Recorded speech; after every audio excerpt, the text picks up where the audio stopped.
नमस्कार दोस्तों, आज बताऊंगा कैसे आप ITR 4 फाइल करेंगे। फाइल नाउ पे जाएंगे, असेसमेंट ईयर 25-26 सेलेक्ट करेंगे। ITR ओरिजिनल फाइल कर रहा हूँ, ऑडिटेड नहीं है, नो पे क्लिक कर दिया। नॉर्मल ITR है, ऑडिटेड नहीं है। यहाँ से ITR फॉर्म सेलेक्ट करेंगे, ITR 4 फाइल कर रहे हैं, ITR 4 for business income. Continue पे क्लिक करेंगे। ITR 4 जो हम फाइल करने वाले हैं, किसके लिए फाइल करने वाले हैं? बिजनेस इनकम के लिए। अब देखो यहाँ पे फाइलिंग का जो ऑप्शन है ITR 4 का, वो ऑफलाइन है, अभी ऑनलाइन नहीं आया है। तो हमें यहाँ पे ऑफलाइन टूल से ज्योसन फाइल बना के अपलोड करनी है। कैसे करोगे? आपको क्या करना है, सबसे पहले फाइल पे जाना है, इनकम टैक्स रिटर्न पे जाना है, डाउनलोड प्री फिल डाटा पे जाना है। यहाँ से प्री फिल डाटा डाउनलोड कर लेना, जो SSA की बेसिक डिटेल्स होती है, जैसे नाम, एड्रेस, फ़ोन नंबर, TDS की डिटेल और अदर इनकम की डिटेल, जो AIS में है, TIS में है, 26AS में, ये सभी डाटा प्री फिल डाटा के अंदर आ जाता है। ठीक है, अभी डाउनलोड पे क्लिक कर लेंगे। इसको मैं यहाँ से कॉपी करूँगा,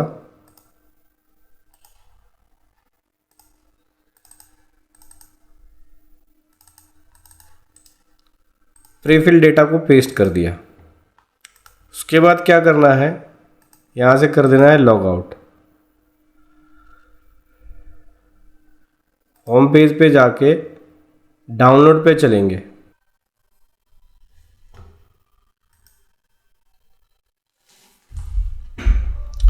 डाउनलोड जब में जाने के बाद ITR 4 पे जाएंगे। देख सकते हैं ये रहा ITR 4। ITR 4 किसके किसके लिए? ITR 4 एक proprietorship business, individual, HUF business, form other than LLP file कर सकती है, जिसकी इनकम बिजनेस इनकम से है अप टू 50 लाख।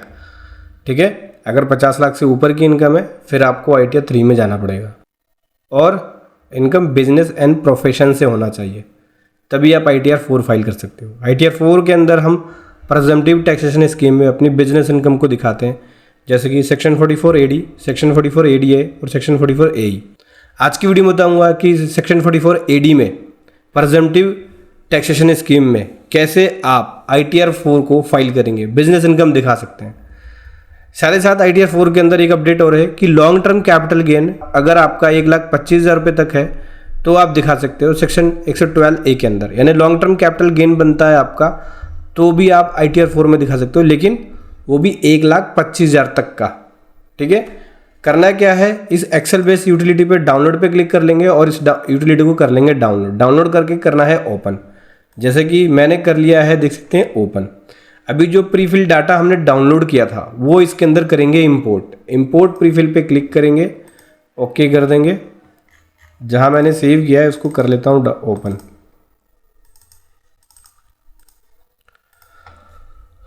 थोड़ा सा टाइम लेगा दोस्तों प्रीफिल डाटा ओपन होने में, प्रोसेसिंग में टाइम लेता है। हालांकि ITR 4 इतनी बड़ी ITR नहीं है, लेकिन फिर भी ITR 1 से ज़्यादा वर्क होता है ITR 4 के अंदर, और बिजनेस इनकम है तो बिजनेस इनकम में वर्किंग ज़्यादा होती है। जैसे कि इसके अंदर आपको profit and loss account, balance sheet, computation, ये सब बनाना पड़ता है। ITR 3 में जाएंगे तो ITR 3 के अंदर इतने सारे शेड्यूल्स हैं कि एक ITR को बनाने के लिए 2 से 3 घंटा तो चाहिए ही आपको कम से कम। ITR 3 में ज़्यादा टाइम लग जाता है।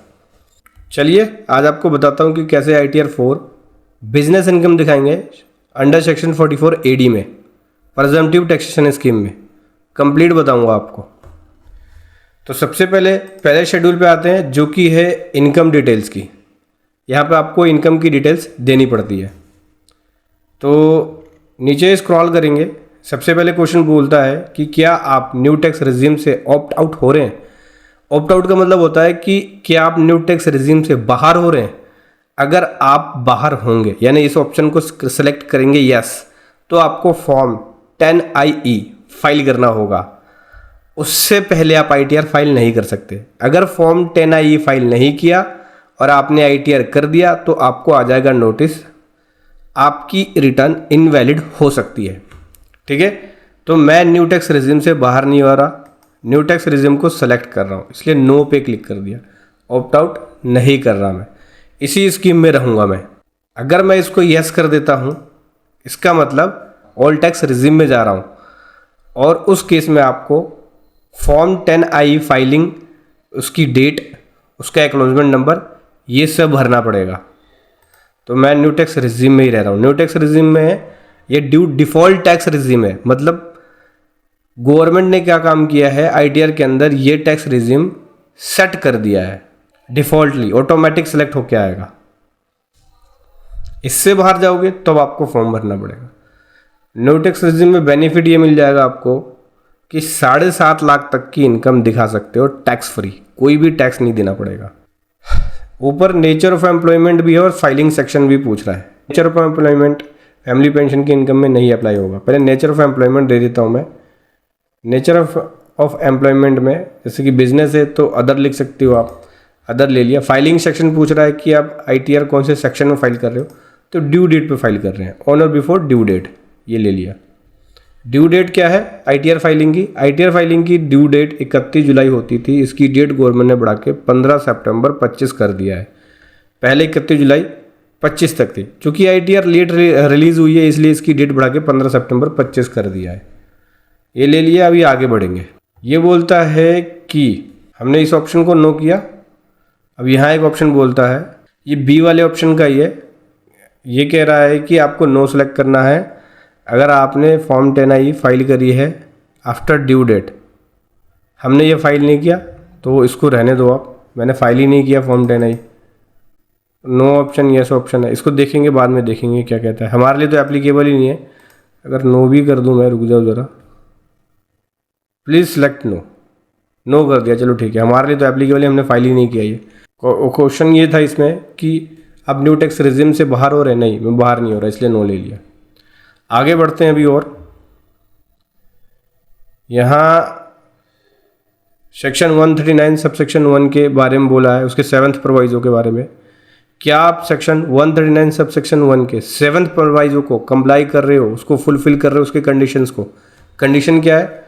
अगर आप सेक्शन 139 सब सेक्शन 1 के 7th प्रोवाइजो के कंडीशन को फुलफिल करते हो तभी आपको ये लेना है। उसके कंडीशन ये है कि क्या आप डिपॉजिट कर रहे हैं करंट अकाउंट के अंदर 1 करोड़ से ज़्यादा, एक अकाउंट के अंदर या एक से ज़्यादा अकाउंट में ड्यूरिंग द प्रीवियस ईयर आपने क्या डिपॉजिट किया है 1 करोड़ से ज़्यादा? नहीं। क्या आपने 2 लाख रुपए से ज़्यादा फॉरेन ट्रेवल पे खर्च किया है पिछले साल? नहीं। क्या आपने 1 लाख से ज़्यादा इलेक्ट्रिसिटी में कंजप्शन किया है? नहीं। तो इस ऑप्शन को मैं सेलेक्ट कर लूँगा नो। मेरे ऊपर सेक्शन 139 सब सेक्शन 1 के 7th प्रोवाइजो अप्लाई नहीं होता है, इसलिए नो ले लिया। अभी आगे बढ़ेंगे। रिटर्न क्या रिप्रेजेंटेटिव एसएससी द्वारा फाइल है? नहीं, नो। ध्यान रखना ग्रीन फील्ड्स जितने भी होंगे ना, ग्रीन फील्ड्स, ये जहाँ जहाँ मैंने ऑप्शन सेलेक्ट किए ये सब आपको भरने वाले हैं। इसी ग्रीन फील्ड्स पे एक्शन लेना है आपको, भरना है, खाली छोड़ना है, सेलेक्ट करना है या क्या नहीं करना है, ग्रीन फील्ड्स में ही वर्किंग करनी है आपको सब। अब सबसे पहले बोलता है कि income from business and profession, आपकी इनकम बिजनेस एंड प्रोफेशन से कितनी है? सैलरी से है तो सैलरी की डिटेल, बिजनेस एंड प्रोफेशन से तो उसकी डिटेल। इसके लिए हम क्या काम करेंगे, बीपी वाला जो शेड्यूल होता है ना, देखो ये बीपी, ये बिजनेस एंड प्रोफेशन से रिलेटेड है, तो बीपी वाला शेड्यूल भरेंगे तो हमारे लिए ये एप्लीकेबल होगा, मतलब हमारे लिए ये एप्लीकेबल है क्योंकि हमें ये भरना है। ये भरेंगे तो हमारी इनकम यहाँ ऑटोमेटिक कैलकुलेट होके आएगी। तो चलते हैं बीपी वाले शेड्यूल पे। पहले बीपी वाले शेड्यूल में आके आपको यहाँ पे बिजनेस इनकम की डिटेल देनी होती है, जैसे कि बिजनेस का नेम क्या है, उसका बिजनेस कोड क्या है, डिस्क्रिप्शन क्या है। उसके बाद यहाँ पे हमें देनी होती है डिटेल्स। 44 AD में अगर आप ITR फाइल कर रहे हो, देखो ये 44 AD के लिए बोला ना, 44 AD, तो अगर आप अपनी business income under section 44 AD में दिखा रहे हो, 44 AD जो कि प्रेजेंटिव टैक्सेशन स्कीम होता है। 44 AD में क्या होता है, आप अपनी इनकम का 6% या 8% प्रॉफिट दिखा सकते हो, और जिसकी टर्नओवर 3 करोड़ रुपीज़ तक है, ये 3 करोड़ रुपीज़ तक का बढ़ गया है लिमिट। पहले जो लिमिट थी वो 2 करोड़ तक की थी, अब 3 करोड़ तक का कर दिया है। लेकिन 3 करोड़ में कंडीशन ये है कि अगर आपकी कैश की ट्रांजैक्शन टर्नओवर से 5% एक्सीड होता है तब आपको 3 करोड़ वाली लिमिट नहीं मिलेगी। अगर आपकी कैश की ट्रांजैक्शन टर्नओवर से 5% कम है तभी मिलेगी 3 करोड़ की लिमिट, अदरवाइज 2 करोड़ की लिमिट है। तो अगर डिजिटल दिखाते हो तो 6% का प्रॉफिट दिखा सकते हो, कैश में दिखाते हो तो 8% तक का प्रॉफिट दिखा सकते हो। ठीक है, तो अभी इसके बाद हमें जरूरत पड़ेगी balance sheet and profit and loss account की। जैसे कि देख सकते हैं ये है प्रॉफिट एंड लॉस अकाउंट और ये है बैलेंस शीट। ठीक है, प्रॉफिट एंड लॉस अकाउंट देख सकते हैं proper books of account maintain करके बनाया गया है ये। हालांकि प्रेजेंटिव टैक्सेशन स्कीम में बुक्स ऑफ अकाउंट की रिक्वायरमेंट नहीं होती। ठीक है, तो देख सकते हैं ये सेल्स हो गई, ये इसका प्रॉफिट हो गया, ये स्टॉक वगैरह हो गया, बाकी ये एसेट्स की डिटेल्स है। तो अभी क्या करेंगे, आपको यहाँ पे पहले ऑप्शन बोलता है कि ग्रोथ रिसीट्स कितना है आपका। ठीक है, अगर कैश में है तो कैश वाली डिटेल यहाँ देंगे, बैंक में है तो बैंक वाली डिटेल ये देंगे। तो मेरी जो ट्रांजेक्शन्स है ये सारा, ये सेल को ही ग्रोथ रिसीट्स बोलेंगे यहाँ पे। तो मेरी जो सेल है 27,24,024 का, ये सारी की सारी कैश में है। तो मैं कैश वाले में रिपोर्ट करूँगा 27,24,024, 27,24,024। ठीक है, सॉरी कैश वाला कॉलम नीचे है, ये वाला जो है वो डिजिटल अगर आपको होता है जैसे चेक के थ्रू, बैंक के through, UPI, Bhim, Paytm, PhonePe, ये सब डिजिटल ट्रांजेक्शन है तो उसकी रिपोर्टिंग यहाँ ऊपर करनी पड़ेगी। अगर कैश में रिसीव हो रहा है आपको अमाउंट, कैश में आपका लेन देन है तो नीचे करेंगे रिपोर्ट। मेरी ज़्यादातर 80 से 90% कैश में ट्रांजेक्शन है, मैं यहाँ रिपोर्ट कर रहा हूँ। ठीक है, कितनी है 27,24,024, 27,24,024। ठीक है, ये मेरी ग्रोथ रिसीट्स हो गई, यानी सेल, यानी टर्नओवर बोल सकते हो आप। अब यहाँ रिपोर्ट करने का मतलब है कि मुझे अपने प्रॉफिट जो दिखाना है, प्रॉफिट 8% से कम नहीं होना चाहिए। तो मैं यहाँ पे अपना प्रॉफिट डिक्लेयर करूँगा, मेरा प्रॉफिट कितना बनता है। तो मैंने अपना जो profit as per profit and loss account ये दिखा रखा है 6,43,024, जो कि 8% से ज़्यादा है। ठीक है, इसको चेक करने के लिए क्या करना है आपको, अगर आपको चेक करना हो तो क्या करना है बता देता हूँ आपको। कैलकुलेटर ओपन कर लेना,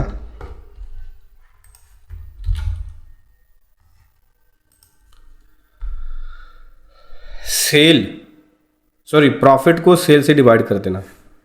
तो 6,43,024 डिवाइड बाई 27,24,024 मल्टीप्लाई बाई 100, कितना आ गया 23.60%, यानी 8% से ज़्यादा दिखा रहा हूँ मैं।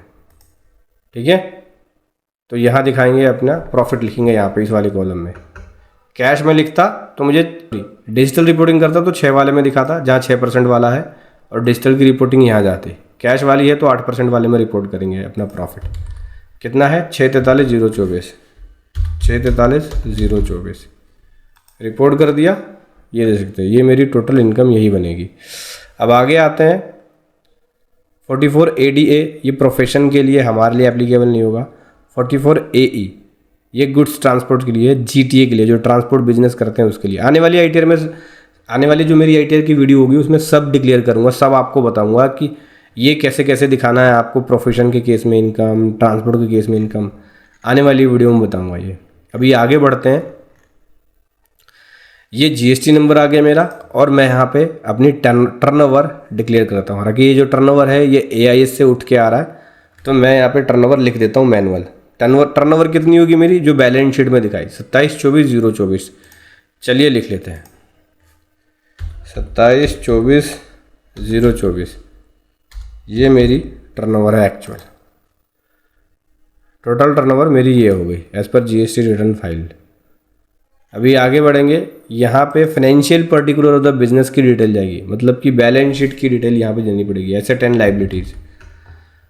तो ये देख सकते हैं, ये है हमारे पास balance sheet, this is liability, this is assets, दोनों हमेशा इक्वल होते हैं, इसके बीच डिफरेंस नहीं होना चाहिए।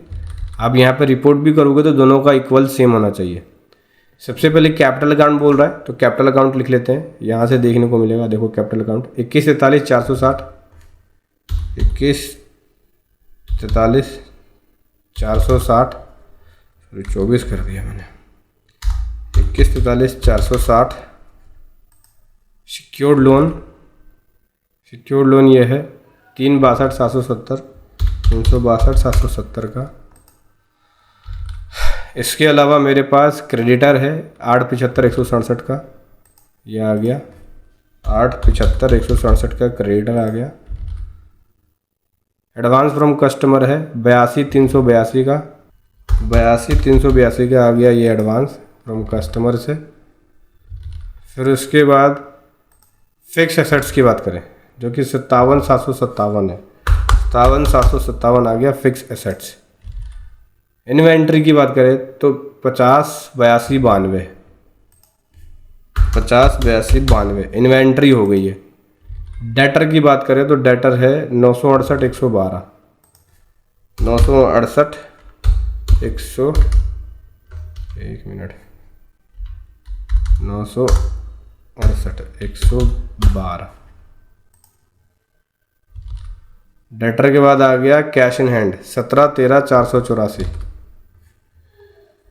यहाँ आ जाओ 17,13,484, 17,13,484 हो गया। TDS रिसीवेबल 26,134, 26,134 TDS रिसीवेबल आ गया। एडवांस टू सप्लायर 190,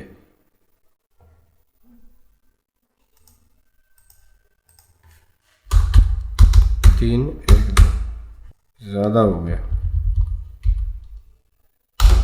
कुछ ना कुछ मिस कर रहे हैं, देख लेते हैं क्या मिस हो रहा है। 34,63,779, 34,63,779 इक्वल है, यहाँ देखो 34,63,779। तो बैलेंस शीट और एसेट यानी एसेट एंड लायबिलिटी का टोटल इक्वल होना चाहिए। कई लोग क्या होता है भाई, प्रोफेशनल तो होते नहीं, यूट्यूब से वीडियो देख के फाइल कर लेते हैं, उनको टैक्स की अकाउंटिंग की कोई भी नॉलेज नहीं है। देखो जिन लोगों को ITR फाइलिंग पता नहीं कैसे करना है तो खुद से ना करें। आप चाहे तो हमारी पेड प्रोफेशनल सर्विसेज ले सकते हैं ITR फाइलिंग के लिए, जिसका लिंक वीडियो के डिस्क्रिप्शन में मिल जाएगा, ठीक है, जहाँ पे आपको बेस्ट प्रोफेशनल के द्वारा ITR फाइलिंग की ये सर्विसेज दी जाती है। कुछ भी मिस्टेक करोगे तुरंत नोटिस आ जाएगा, इसलिए खुद से मत करना अगर नहीं पता तो। अभी हमने ये शीट तो भर दिया है, इस शीट को मैं करूँगा validate. BP sheet BP is okay.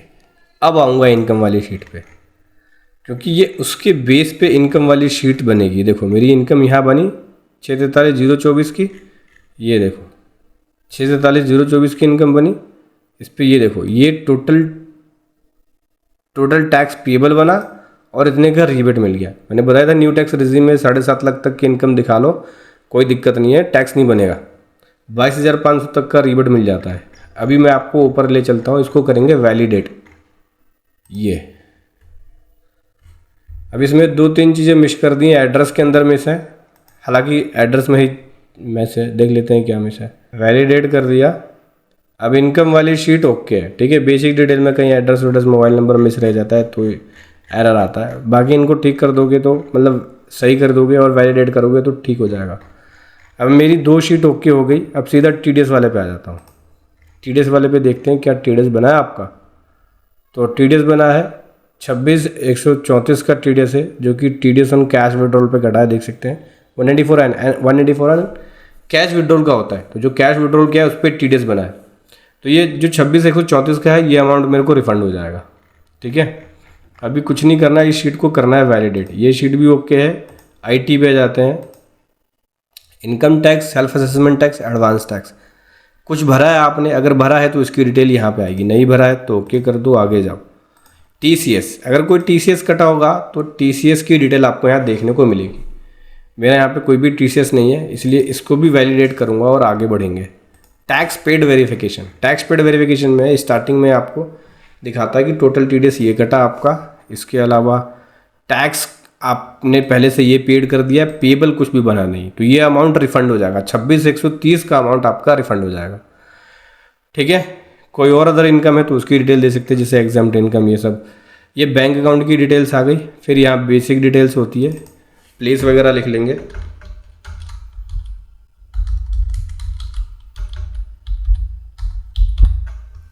ये प्लेस लिख दिया। अब क्या करना है, इसको करना है वैलिडेट। अगर कुछ होगा तो सेलेक्ट कैपेसिटी, ये मैं सेल्फ खुद ही कर रहा हूँ, इसको वेरीफाई, वैलिडेट पे क्लिक करूँगा। टैक्स पेड वेरिफिकेशन ओके है अब आपको इनकम वाले पेज पे आ जाना है, सबसे फर्स्ट पेज पे। इनकम वाले पेज पे आगे कैलकुलेट टैक्स का ऑप्शन है, इस पर क्लिक करेंगे। थोड़ा सा टाइम लेगा प्रोसेस करने में।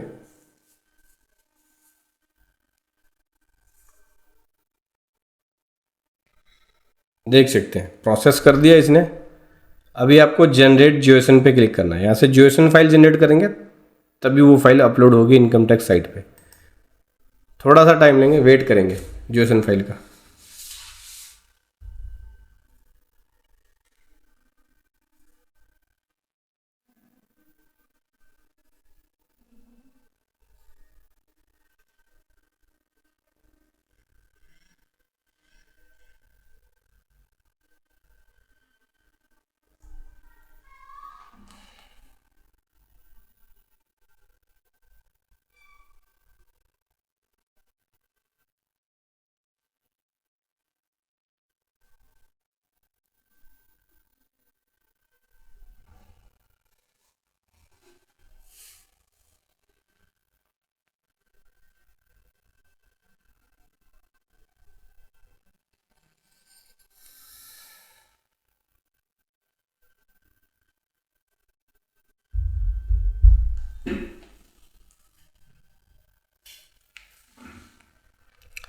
देख सकते हैं ये बोल रहा है कि आपकी जीओएसएन फाइल सेव हो गई है।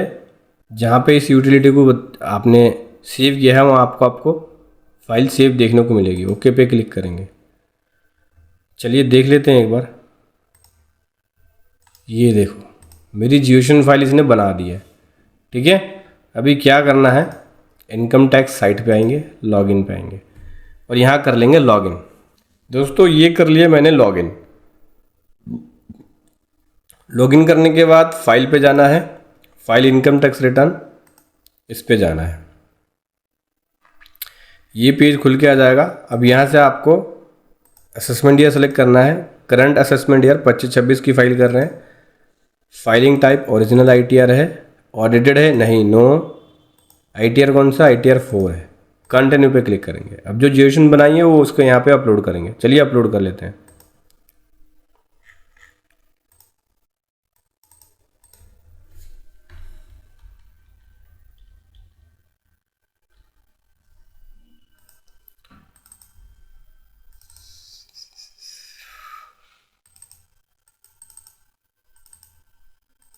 ये जीओएसएन बनाई है, ठीक है, इसको अपलोड कर रहा हूँ मैं।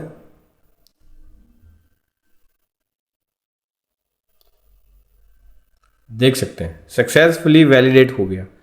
कोई भी एरर होता तो यहाँ दिखा देता, कोई भी एरर नहीं है। अभी क्या करेंगे, प्रोसीड टू वेरिफिकेशन। बोल रहा है कैसे वेरीफाई करना है। मैं इंस्टेंट वेरीफाई कर रहा हूँ आधार ओटीपी का यूज़ करके, इसलिए पहला ऑप्शन ले लिया। कंटिन्यू पे क्लिक करेंगे, इसको टिक कर दिया। आधार ओटीपी के थ्रू करेंगे, कंटिन्यू पे करेंगे। I agree, Aadhaar OTP generate कर रहा हूँ। हाँ, ये आधार ओटीपी की रिक्वेस्ट चली गई है। अब आधार ओटीपी जनरेट होगा तो जो भी ओटीपी आएगा वो ओटीपी आपको यहाँ लिखना है। चलिए लिख लेते हैं ओटीपी को। ठीक है भाई, ये दोस्तों ओटीपी लिख दिया हम लोगों ने। यहाँ पे सबमिट पे क्लिक करेंगे तो देख सकते हैं ये हो गई हमारी आईटीआर फाइल। डाउनलोड रिसीट्स पे क्लिक करेंगे, मैं आपको आईटीआर दिखाता हूँ। ये देखो, तो सक्सेसफुली हमने आईटीआर यहाँ पे फाइल कर लिया है, आईटीआर 4 फॉर बिजनेस इनकम। सो दोस्तों देखा आपने किस प्रकार से आईटीआर 4 को फाइल किया बिजनेस इनकम के लिए, presumptive income under section 44 AD. आप चाहे तो हमारी पेड प्रोफेशनल सर्विसेज ले सकते हैं आईटीआर फाइलिंग के लिए, जिसका लिंक वीडियो के डिस्क्रिप्शन में है, जहाँ पे आपको बेस्ट प्रोफेशनल के द्वारा आईटीआर फाइलिंग की सर्विसेज दी जाती है। तो जल्दी कीजिए। आईटीआर फाइलिंग एक्सेल यूटिलिटी का यूज़ करके आप ऐसे कर सकते हैं जैसा बताया गया अभी वीडियो के अंदर। वीडियो कैसे लगी ज़रूर बताएं। Thank you so much. जय हिंद, वंदे मातरम।